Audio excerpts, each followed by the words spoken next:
Welcome into KSL Sports Rewind, our weekly four-down segment presented by Heidemann and Associates. And just a reminder, if you have any legal needs, the experts at Heidemann and Associates can take care of you. For a free consultation, just check them out online at utah.law to find out more about their services. And if you tell them Rewind sent you, you'll get a free consultation. Again, that website, utah.law. Jeff, boy, we had big games this last week. Sets up a plethora of big showdowns. Really, some big region championship matchups coming up this week. Yeah, great week of high school football, spread across 2 nights. Thursday was phenomenal. Friday, there were a couple of really good games there. I mean, really top to bottom throughout the state. Really good week of high school football, really just to get you excited for this last week, championship week, and then the playoffs get started. Yeah, absolutely crazy. Man, the season just flies so fast, doesn't it? And next thing you know, we're sitting here week 10, and it's just like, man, where did all the good times go? Jeff, it's kind of crazy. It is crazy. Maybe it will start to feel like, from a weather standpoint, it's going to feel like week 10, I think, finally this week. It's felt like week 1 for the last 9 days. No kidding. I was out this last week. It was like, man, I brought thermals just in case, and I was sweating like the whole night. So, yeah, it is. We might finally have some fall weather coming up. But, hey, we got some big games coming up this week, Jeff, and we're going to talk about a couple of big region matchups. So our first question for the week is Region 1. We've got a championship game on Wednesday night, Farmington at Fremont. Jeff, what are you looking for in this game? I love the way that Farmington has played the last couple of weeks. They did not let the losses, and they were close losses, really close losses in the non-region. They didn't let that get them down. They showed up to region play, and now they've got a shot, right? I mean, that's exactly where they want to be. If you're Dan Coates' squad, you feel really good about what the position that you're in going into the final game of the season. But for me, all eyes are on Fremont. Look, Farmington can certainly spoil the story for the Silver Wolves. There's no doubt about it. But Fremont has been rolling. They're the favorite. They are the undefeated team in region play right now. They control their own destiny in this one. They can win an outright region championship. Manasseh Tuatagaloa maybe had his best passing game last week. So he's starting to find a new rhythm. That defense is phenomenal. Celeste Moa had a pick 6 in the first minute of the game against Weber. That ground attack has been strong all year long. It seems to me like Fremont has all of its pieces working right now, and the only way that they're going to get stopped is if something goes awry. Now, Farmington can make that happen, but right now it just seems like Fremont is on a different level these last few weeks to me. So for me, I'm looking at Fremont and saying, this is your championship to lose, Silver Wolves. I'm expecting Fremont to come out on top at the end of this week. You know, this one, this is crazy, Jeff. We have talked a lot about Fremont. Well, let me rephrase that. The last week or two, we've talked a lot about Fremont. I was not a buyer of the Silver Wolves early on. And then you look at what has happened really since that Davis game. And it's pretty phenomenal. Was not a team that I felt like, we were getting first year head coach, new players in the program, just didn't know what to expect of them. And it kind of felt a little bit like, oh yeah, this is nice, but wait until they play some of the powers. Well, that's happened, and they've been really strong. How about this? We talk about their quarterback in Tuatagaloa. He's got a 61% completion percentage. He's thrown for over 2,000 yards, Jeff. Like that game against Davis, they ran the ball, 40 or 50 times, and we're thinking, oh, yeah, this is a team that can run the football, and they can. But look, they like to throw it, too. He's got 24 passing touchdowns and only 5 interceptions. So he's been extremely good through the air. And the crazy thing is when you look at their wins over Syracuse and over Weber, they're throwing for over 300 yards a game. So I look at this and it's like this offense can move the football. Now, the interesting thing is going to be Farmington is kind of the opposite. I mean, look, they've been really strong. You talk about close losses, which is true. I mean, they had leads in a lot of games. They just couldn't hold on too early. But you look at their last 3 games. How about this? This is crazy. Their last 3 games, Leighton, Weber, Davis. They ran for 228 against Leighton. They ran for 338 against Weber, and then they notched another 220 on the ground against Davis. 3 straight games over 220 yards rushing. And Travis Hoops ran for 155 against Davis. They have 15 rushing touchdowns their last 5 games. For Farmington, it's been about establish the run and pound it. And I'm really interested to see which of these 2 styles is successful.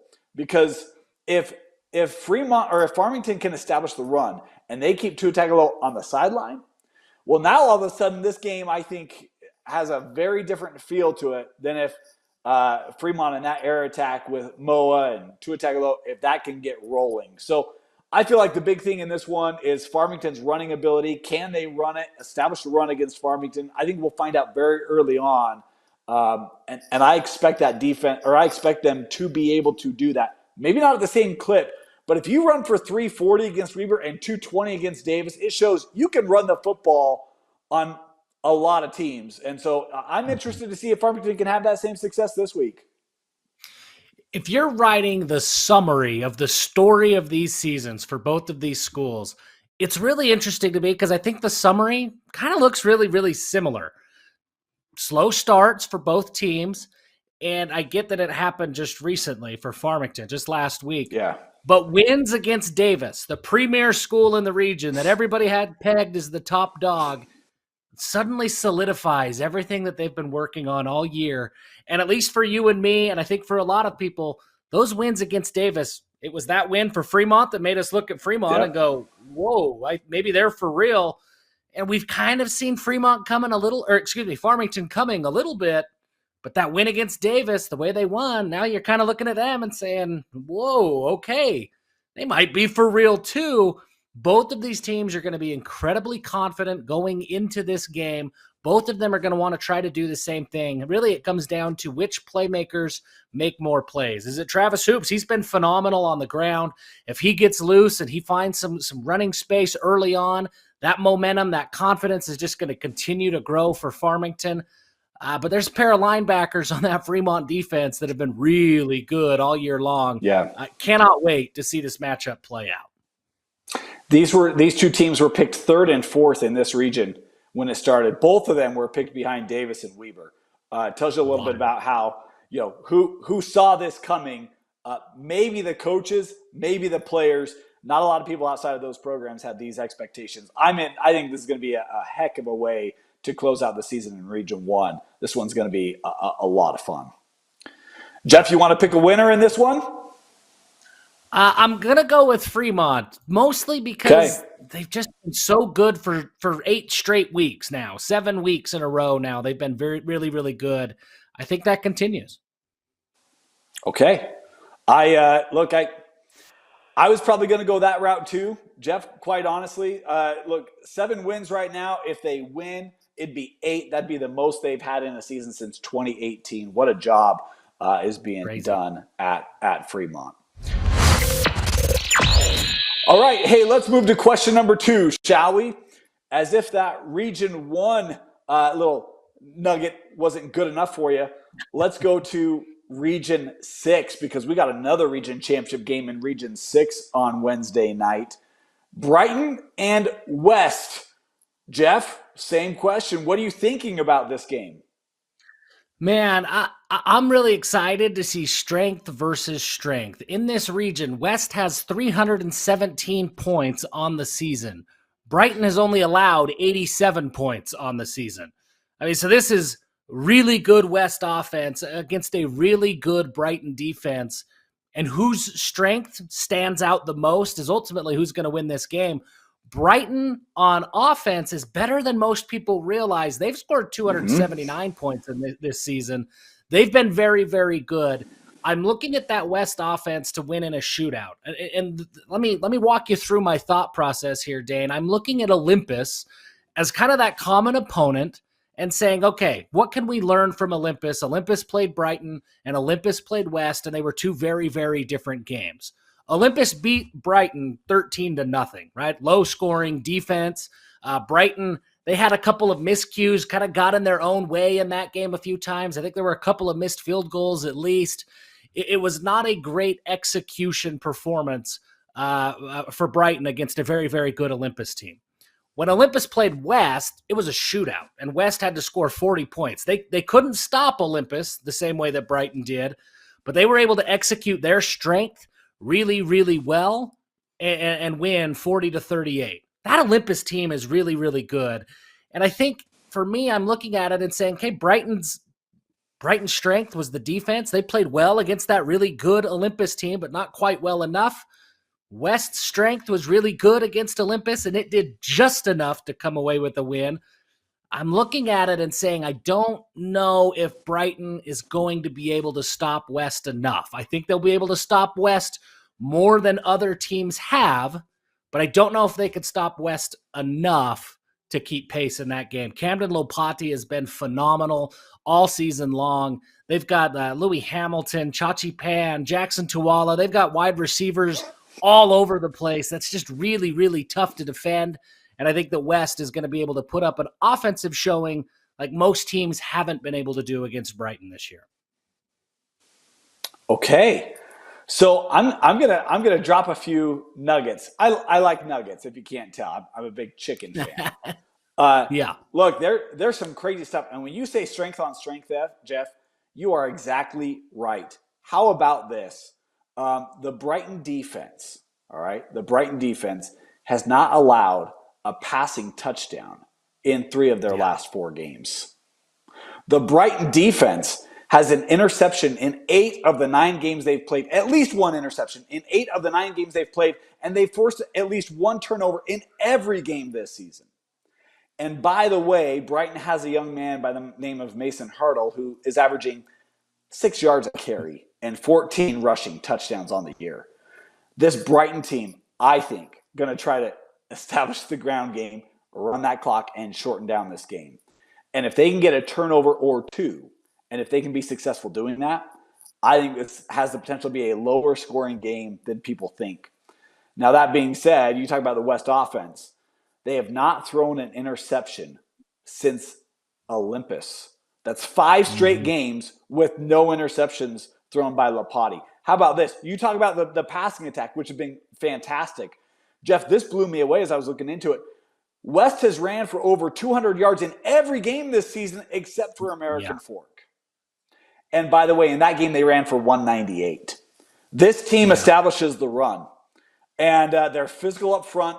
And when they get that run game going, which they have in every game this year, it does open up the rest of that offense for Lopati and company.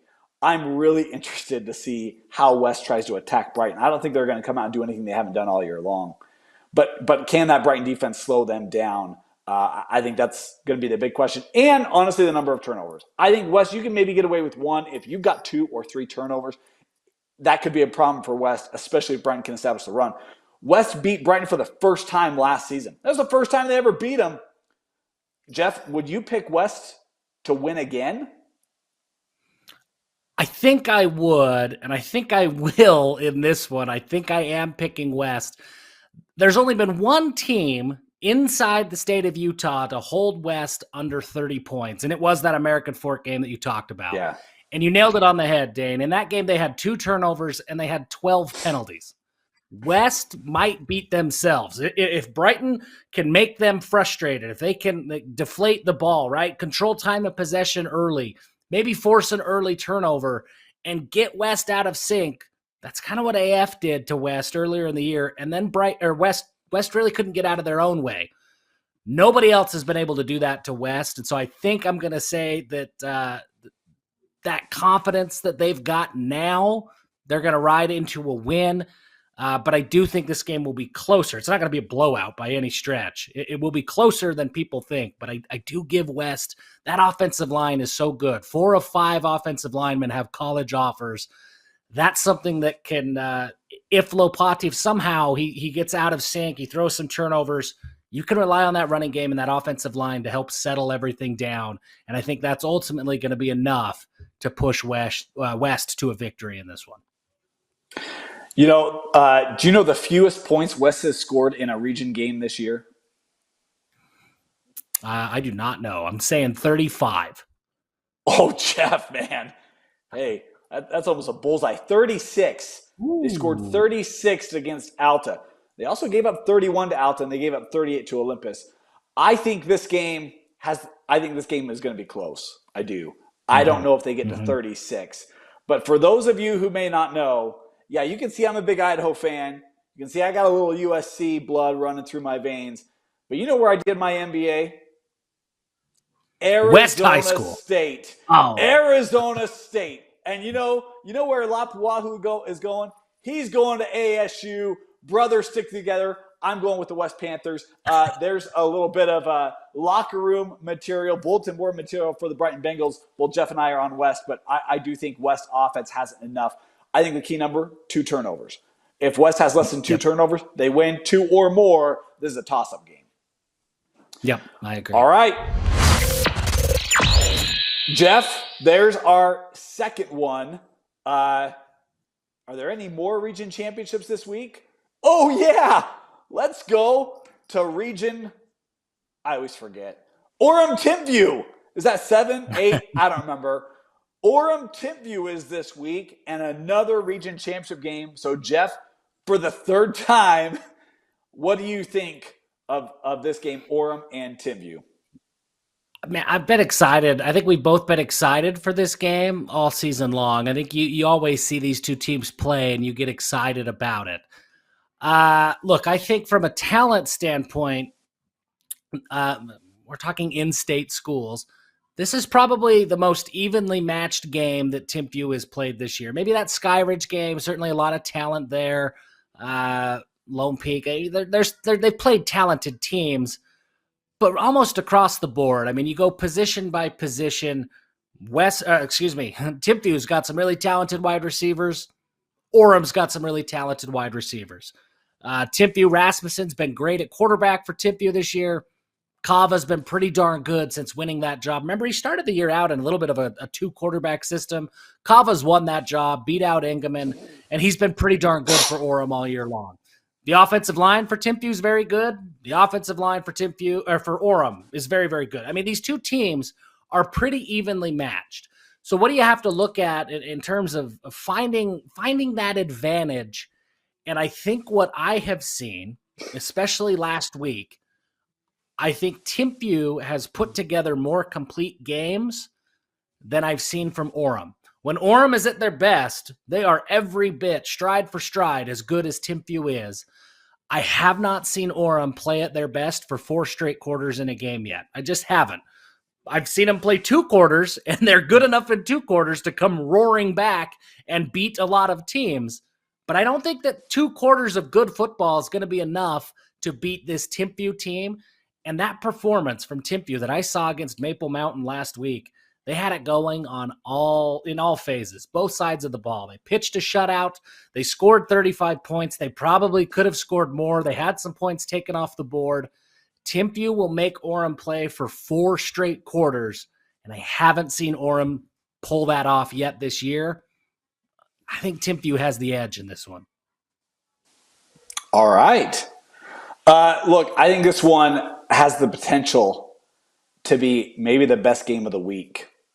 It's one that I've had circled since early on. I think the way that Orem came out, we had high expectations of Timpview. The way Orem came out, didn't know what to expect of this Orem team this year. The way they started was like, okay, yeah, this Orem team is really good. And I have kind of been waiting. You saw it was going to be a Week 10 game. It's like, oh, baby, that thing could live up to have a huge environment and a huge performance and a lot of implications on it. And now we're here, and it does. I have not seen Timpview in person this year. I have seen Orem. And, the thing for me is when Orem is clicking, I think that's the best team in 5A. But to your point, there are times where it just doesn't feel like it's clicking. Now, I'm interested to see, is some of that because they've been knowing, hey, we've got Timpview, and we want to make certain that we've got something in the tank for that one. Not that they're holding back, right? But I think there's been such an advantage personnel-wise in a lot of these other games because this Orem team, I mean, if their name or their mascot started with a C, we'd call them the comeback whatever, because there's no deficit that's been too big for them to come back from this year. And the one game they did lose was 59-58, right? It wasn't an offensive problem. So I'm actually really curious if we see the same Orem team or if we do see it click, because like, okay, guys, it's time to let go of the reins and just let it go. I'm really interested to see that. That being said, though, I think this Timpview team is really good. A couple early losses, a couple of weeks with no games, and it feels like this Timpview team's under the radar to me. It doesn't feel like we talk about them very much, and that's on us, because when you look at the year they've had, Carson Rasmussen, his first year at Timpview, he's done a great job. 17 touchdowns, only 3 interceptions, 68% completion percentage. And then you mix in Gregory running the football. He's averaging 8 yards a clip. He's back. So, and I love the options that they have down the field in Ambrosio and Pula. Like, these are big targets. So when I look at that Timpview offense, I don't know how Orem slows them up enough. I think if Orem wants a shot in this game, they're going to have to find a way to get to 40 points. Agree? Disagree? Yeah, I know. I think they do. And I think that's going to be the struggle, because I look at the Timpview offensively. Yes, I think they have more weapons on offense than I think Orem has on defense. They have more weapons on offense than maybe anybody in the state, regardless of classification. With the Pulas, Ambrosio, Gregory, you mentioned. I mean, they've got weapons across the board. So you flip it around, and I look at that Orem offense, and we've talked about it a bunch, especially in the last week or two, that Mickelson and Iangi, when they get going, then there's a totally different level, a different gear that this Orem offense has. Timpview is maybe the best suited that Orem has played all year long to contain, not stop. Iangi's going to get his. He's too special of a player to not get loose at least a couple of times in this game. But you look at those linebackers, you look at the speed in the secondary, you look at the big dogs up front for Timpview. They've got too much team speed to let Iangi go completely crazy. And so I think that is just enough to keep this Orem offense out of sorts. But to your point, Dane, when they're clicking, man, they're as good as anybody. So if they can find some momentum early on with Iangi, get Mickelson involved a little bit, and then hit Akana for those big plays like they have all year long, there's no reason that Orem couldn't keep up. They just have to play at a very, very high sustained level for 4 quarters. Yeah. And the thing for me, so, I was talking with Moose Bingham, and he was like, Orem's got a dude up front in Appa. Where's number 50? He's their nose tackle. He's a big, big cat. Mm-hmm. This Timpview team, though, they don't have to run the football. They are quite comfortable throwing it. And the thing that I am interested in is this Friday night, we talked about it, it's going to be fall for the first time. It's going to be 50, 60 degrees at kickoff. It's going to be 40 by halftime. Going to be the first time you're playing with a cold ball, cold hands in the cold air. Does that Timpview offense have the sustainability that's had all year long? I think that will be interesting to see. It may negate some of that run defense of Orem and big number 50 up front. Meanwhile, you look at Timpview, Lisa up front, he is a beast. He's got like 6 sacks, 12 and a half TFLs on the year. I'm interested to see if Orem can get Iangi going early. We were talking about on the Red Zone this week. I think he might be, if not the most impactful individual player, the second most in the state this year. They've got to get him going, and not just out of the backfield, screen game, down the field, et cetera. There's a lot of different ways they can utilize him. I think he's going to be really, really important.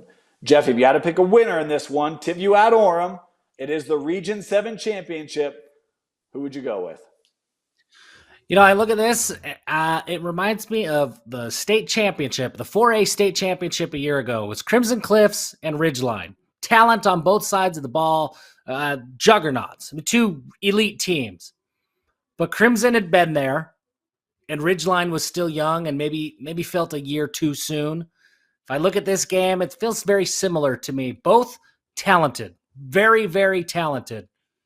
I think Timpview's been there, and Orem surprised us a little bit. I think that they're going to be the top dog next year, but I think this is still Timpview's year right now. Okay. This is a tough one for me. Timpview has not lost to Orem since that 2020 state championship game. I think Timpview comes in as a heavy favorite. But even though Timpview has won the last 3 or 4 meetings, whatever number that is, last year's game was a 7-point game. I do think this Orem team has the firepower to go up against Timpview. I don't know if they will. I don't know if they'll be able to sustain it. I really want to go Timpview here, but Jeff, we can't go the same on everyone. So I'm going to go with Orem. I'm going to go with the Orem Tigers, Iongi, Kaava, and here's a name that we haven't talked about, Kai Wesley. This is a young man that he's made impactful plays in the past. Was out there on Thursday night. He had a big catch in that game. I'd love for them to get the tight end going to take some of the pressure off of Akana and Iongi. That Orem defense is going to have to step up. They gave up some plays through the air against Springville. That secondary is going to have an improved game to slow down Timpview. But look, the weather's going to be a little bit different. I'll go with Orem and the Tigers to be your Region 7 champs. Way to save the graphic. Yeah, we don't want to. Oh shoot! I was gonna say curse. What? I can't think of the right. Anyway, we don't want to curse every team. So anyway, we'll go neutral on that one. I'll go with Orem. 3 great games. We got a lot of other good games this week. Give me your take. Which of these games are you most excited about? I'll give you a list of 6 of them. Okay. I'm ready. And this is off the cuff, Jeff. I apologize. There's not a lot of prep time on this one. So that's fine. Woods Cross at Bountiful, American Fork at Skyridge, Roy at Northridge, Spanish Fork at Timbanogos, Skyview at Green Canyon, or what's becoming an annual tradition, Park City at Springville. For me, I'm looking at that Bountiful Woods Cross game. That feels, I don't want to say trap game, but kind of trap gamey. A letdown game, right? I mean, Bountiful just had that emotional win against Roy, went down to the wire. They feel great. They knocked off the last undefeated team. They're feeling good. Bountiful feels great. And Woods Cross, just their style of football with that running game that they have, they just sort of punch people in the mouth. If Bountiful's not ready to play, Woods Cross can beat Bountiful. If Bountiful comes and they're dialed in, then I think that Bountiful is the team you would pick 9 times out of 10. But what did we learn? What did we learn when the U.S. played the Soviets, Dane? One time, just one game. And if Bountiful's not dialed in, Woods Cross, I can promise you they will be dialed in. They got nothing to lose, right? I mean, they're the underdog. Nobody's going to expect them to win. Their style of football can pull off an upset. I'm looking forward to that game. Look, that's a great one. And Bountiful, in terms of their goal to accomplish a region championship this year, they've been in the playoffs for that pursuit for like 5 weeks. So is the intensity still there, seeing as how they just came off that win over Roy? That's an interesting one. A lot of the reasons why I picked some of these games, Jeff, is because these are a lot of trajectory games, right? When you look at Roy Northridge, both those, Roy coming off that loss. Remember, Northridge, they were leading this region at one point. Can they get back on the winning side, get some positive momentum heading into playoffs? Can Roy get some positive momentum back heading into playoffs? You look at that Spanish Fork Timbanogos game. These were 2 teams that in that region 8 had great competitive games with Provo, who was the region champion. Can they get some positive momentum with a really tough Week 10 game? But the one I'm going to go with when we talk about momentum and carry is Park City at Springville. Remember, Park City, this team was undefeated. The only loss they have this year is to Stansbury. And Springville, hadn't seen Springville this year until this last week. That might have been their best game. They had that game at Orem in the grasp and couldn't quite hold on to that one. I loved what we saw in the air attack with Levitt. Very effective on the ground. I think that Springville team is does that help them say, hey guys, here's your real potential, right? You can play at this level, because when you look in that region, they're going to finish 2-3 in that region. that doesn't feel like Springville football. But with the effort they had against Orem, it's like, hey guys, we can really be here, and can that launch them into the playoffs feeling really, really confident. I'm really interested in this Park City game, and for Park City, we've talked about them, Bash Bodley and company. This is a game for them as well to go in and say, yeah, they've got the one loss to Stansbury, and they can go be a force in the 4A state playoffs. As I was talking with Coach Monzingo last year, he said we love playing this game late because it does push us outside of our region to get a really good taste for what really good football looks like and the level we've got to be at if we want to make a postseason run. It helped them get to a semifinal last year. I'm interested to see if it can do the same thing for them this year. Yeah, a lot of good games. It doesn't just because it's week 10 and some regions are decided doesn't mean there's not going to be a lot of good football this weekend. There's going to be a lot of good football this week, and the tricky thing, well, I don't want to say tricky. The benefit we all have, Jeff, is we got 3 nights of football this week. So a lot of these games we talked about are going to be played on Wednesday night. Reminder, Wednesday night. Check out the schedule to see when your local high school or school nearest you is playing Wednesday night games. There's also some games on Thursday. There's some games on Friday. But Wednesday night, a majority of these games that we talked about here tonight. And if you are out at a game, put the earpiece in. Come on to KSLSports.com. Join Jeff and I for the Wednesday night Red Zone. We'll take you throughout games across the state. We'll check in on some games. We'll also be talking through various action going on Wednesday night on KSLSports.com. Come join Jeff and I for the Wednesday night Red Zone. And then we've got something special coming for you Saturday morning as the RPI will be released. And Jeff, what are we going to be doing for that? It's we're gonna get our March Madness on. It's the bracket reveal. Regular season is over. It's time to map out those paths to Rice-Eccles Stadium. That's right. It's going to be the bracket reveal. We're going to have a live bracket reveal show for you. Come join us on KSLSports.com. That will start just a minute or two after 10 a.m.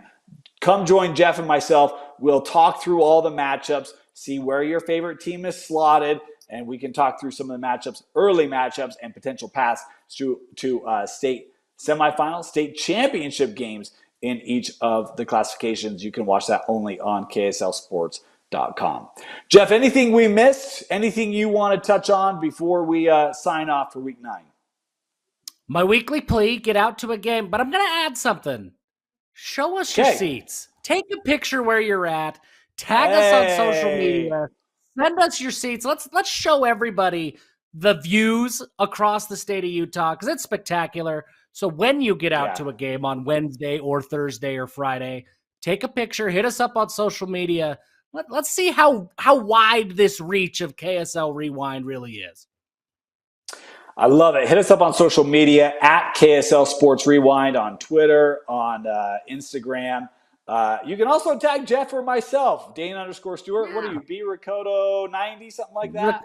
B Ricoto 10. That's it. Ricoto 10. Is that with a – spell that for us, Jeff. RAKOTO.